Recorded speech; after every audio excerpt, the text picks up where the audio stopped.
Pakistan on Thursday strongly condemned the barbaric act of snatching off the mortal remains of the veteran Kashmiri leader Syed Ali Shah Gilani from his family by the Indian occupation forces earlier this morning. According to Foreign Office, as the family was preparing for the last rites of Syed Gilani, a heavy contingent of the occupation forces raided his residence in Srinagar, harassed the family members and snatched Syed Gilani's body. When the family members told the raiding party that Syed Gilani's will was to be buried in the cemetery of martyrs in Srinagar, they were repeatedly told that India would not allow Syed Gilani's burial at the place of his choosing, the FO said in a statement. Foreign Officer's spokesperson Asim Azhar said that the government of India is afraid of Syed Gilani and what he stood for, that they have now resorted to this inhumane act even after his passing away. This shows the degree of callousness on part of the occupation forces and demonstrates beyond doubt that India would trample all civil and human values in perpetuating its occupation of IIO-JNK, he added. Indian media subsequently reported that Syed Gilani has been buried. A curfew has been imposed in the Valley of All Interest Services SNAP. Prime Minister Imran Khan performed the groundbreaking of Sialkot-Khairan motorway project on Thursday. Addressing the groundbreaking ceremony, the Premier lauded the effort of the National Highway Authority. Stressing that it was important to incentivize investors, Premier said that the PTI government tried to remove hurdles for SMEs. Speaking about the project, the Premier said that the motorway will help reduce 100-kilometer distance between the cities. The Premier was appreciative of the idea of involving private sector in the motorway project, saying that this will help the government divert resources to other areas. He was confident that more private capital will flow into road infrastructure projects in the future. Imran Khan said that the Swat motorway has opened the whole area for tourism. Pakistan has immense potential for tourism, but it was not deployed in the past, he said, adding that projects such as the second phase of Swat motorway and Dir motorway will help encourage both domestic and foreign tourism at the picturesque place. The 69-kilometer long motorway project will be completed in 2 years' time under public-private partnership. The construction of the project will not only facilitate passengers but also help in transportation of goods produced in the industries of Sialkot, both within the country and to the ports of export. Foreign Minister Shah Mehmood Qureshi has cautioned the West of the serious consequences of abandoning Afghanistan, which could result in civil war and economic collapse. In an interview with Sky News, the foreign minister stressed upon the West to engage with Taliban because otherwise Afghanistan could descend into another chaos. He said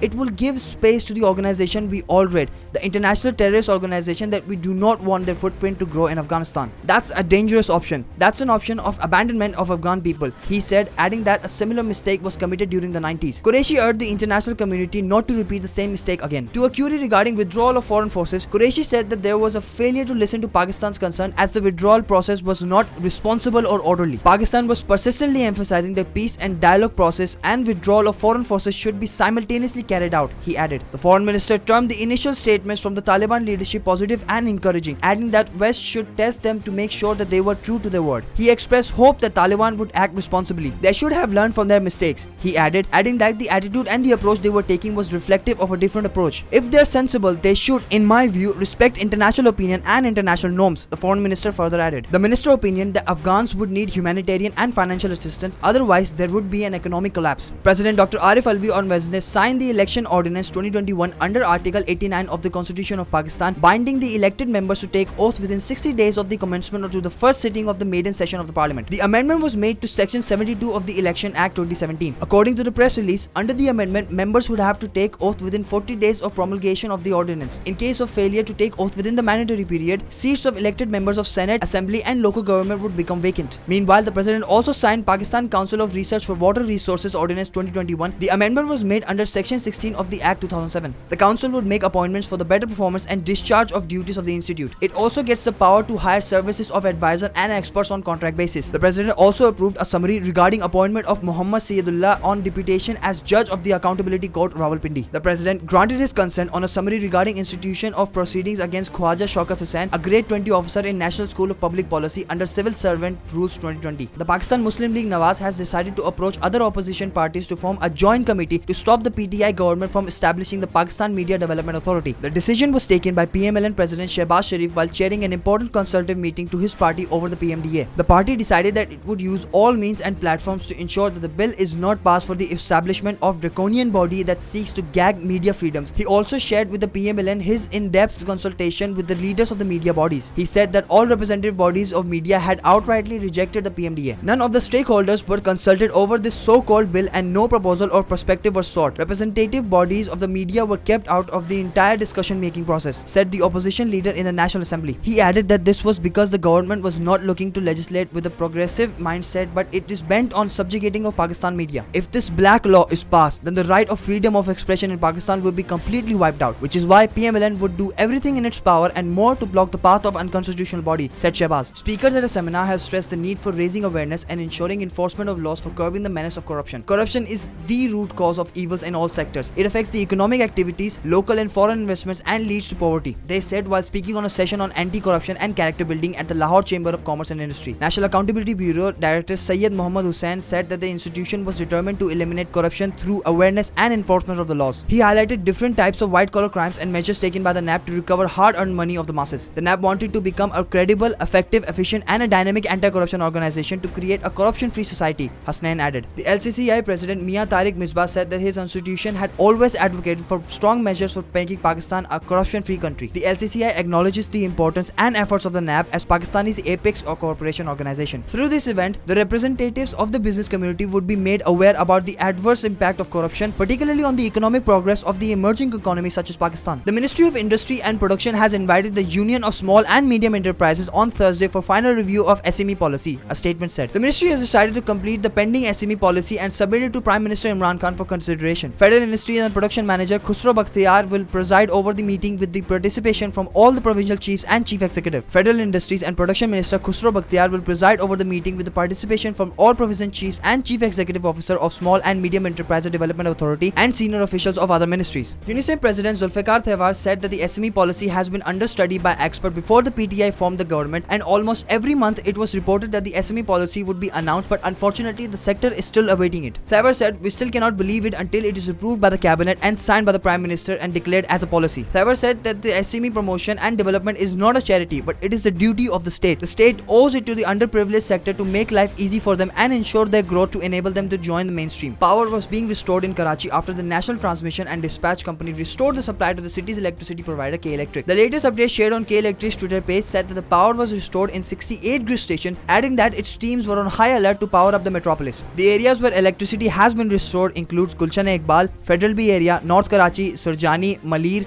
Baldia, Liaqatabad, Korangi, North Nazimabad, Gizri and DHA. The tweets about areas being restored came after the Energy Ministry confirmed that the NTDC has restored the total supply to KE. At around 4:30 PM, the utility provider had tweeted that they have been receiving reports regarding power outage in different areas of Karachi. A few minutes later, KE shared that the metropolis were experiencing a power outage due to the tripping that occurred in the additional high transmission line. It added that the tripping had occurred after communications between the national grid and KE were disrupted due to the power outage in the Jamshoro circuit. Police have arrested a man on Tuesday for killing his wife and 3 children with an axe. The assassinations took place in Basti Tawariwala. Suspect Omar Zaman killed his wife and 3 children with an axe on Tuesday, stated the police sources. Bihari DPO Amir Abdullah Khan Niaz, along with the leading force and large commission of police, stretched the spot and detained Zaman. Sadar police station has registered the case and further inquiry is underway. The police shifted the deceased to the district headquarters hospital Bihari. They were identified as the suspect's wife Shehnaz, 8-year-old daughter Samira, 6-year-old son Zain, and 3-year-old daughter Shanza. Pakistan is likely to have production of over 8.46 million cotton bales during the current season, a senior government official said. Chairing a meeting of the Cotton Crop Assessment Committee, Federal Minister for National Food Security and Research Syed Fakhar Imam welcomed the participants and thanked them for their participation and sought their feedback and recommendations for the development of the cotton crop in the country. The meeting was informed that Sindh expected production of 3.5 million bales in this season. It was also briefed that the climate in this season had been much better than the last season, and due to less rainfall, the overall production was expected to increase. The cotton production in Punjab is expected to touch 4.5 million bales at an increase of approximately 8.5% from the last year. The overall cotton production is expected to reach 8.46 million bales. Imam was also briefed that 2020 saw 398.6 mm rainfall, which had a devastating impact on the production, whereas this year the rainfall was 78.6 mm, which has improved the prospect of overall production. The government would be proactive with the provision of quality seed to facilitate the farmers, he said, adding that the present government, after the gap of 8 years, has set the intervention price of Rs 5,000 per 40 kg, which encourages the growers to invest in the crop management and harvest high yields. Imam said that the government had performed exceptionally well in the last season, as Pakistan had the highest production in the top 5 crops, including wheat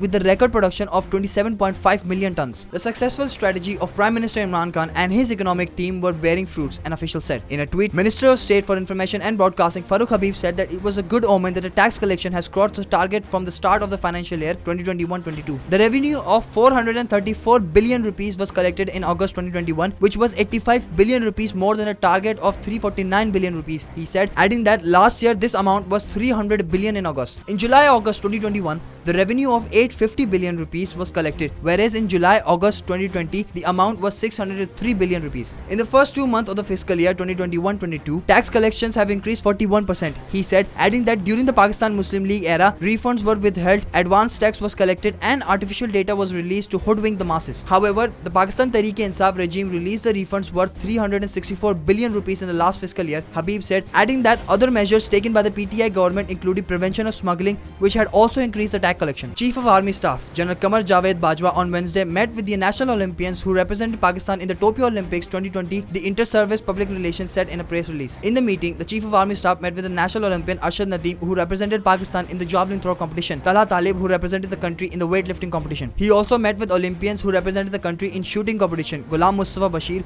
Khalil Ahmed, and Gulfam Joseph. The ISPR further added that the athletes thanked the Chief of Army Staff for interacting with them and recognizing their abilities. General Bajwa appreciated the athletes for their efforts and said that they had inspired the nation, especially the youths. Army has always supported sports, General Bajwa said, adding that the players have brought honor for themselves by representing Pakistan at such a level. General Bajwa also said that the country is proud of them and they had brought pride in Pakistan. The Chief of Army Staff also assured the Pakistan Army will offer full support to the athletes in the future. When Manchester City loanee Gavin Benzema saved the first half penalty of Cristiano Ronaldo, denying the Manchester United striker a record of 110th international goal for Portugal, media reports. Ireland was looking forward to the victory in the qualifying match against Portugal. However, Ronaldo scored the late 2 goals to set the record and wash away the Irish dreams. I am so happy, not for the record, but for the special moments with 2 goals at the end, Ronaldo said. It was so tough, but we have to appreciate what the team did. They and the fans believed until the end of the game. Ronaldo and his fellow players were having a difficult time after Ireland resolutely defended the strike while taking the lead. They restricted the opponents to shoot distance shoots only. In the 89th minute, when Ronaldo awaited a free kick from edge of the box, it was blocked by the 90-year-old Benzema, but Ronaldo did not give up. His movement was flawless, darting this way and that to get away from the defense and get on the end of the replacement Gonzalo Guedes' cross and head the headed equalizer. With their goal scored, Ronaldo went past the Iranian Ali Dial's total of 109 international goals. He repeated the feat at the 96th minute with yet another header to move his goal tally to 111. The well-known Indian TV show Balika Vadhu star Siddhart Shukla has passed away on September 2 after suffering a sudden cardiac arrest. He was 40 years old. Cooper Hospital, Mumbai has confirmed his death. Hospital sources said Siddhart Shukla took some medicine before sleeping and didn't wake up.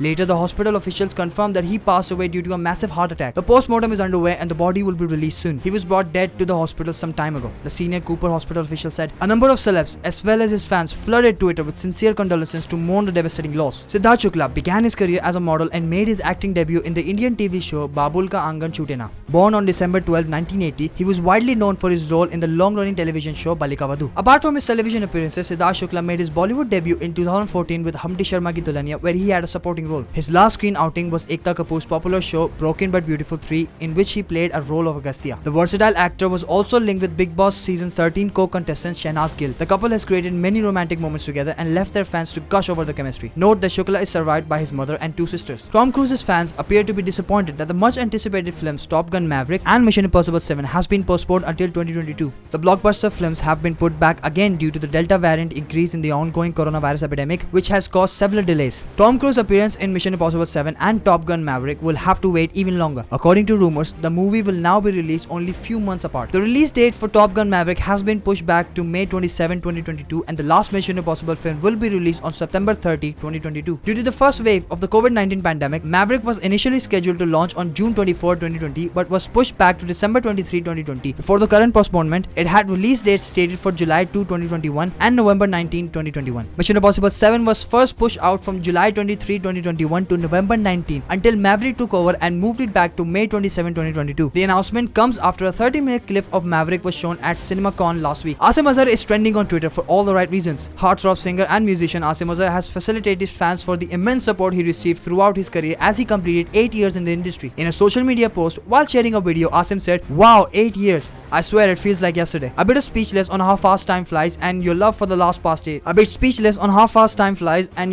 past 8 years. Shukriya aaj sabka meri zindagi ka hissa banne ke liye. I can't thank enough my fans for doing all of this. Asimates, you know who you guys are. Because of you, this journey of 8 years feels like a flash, and I promise I will keep entertaining you until you want me to. To everyone who is a part of my journey, I love each and every one of you." Asim also revealed about his first music album, which is about to release, and wrote, "The first album on the way. What should be the date?"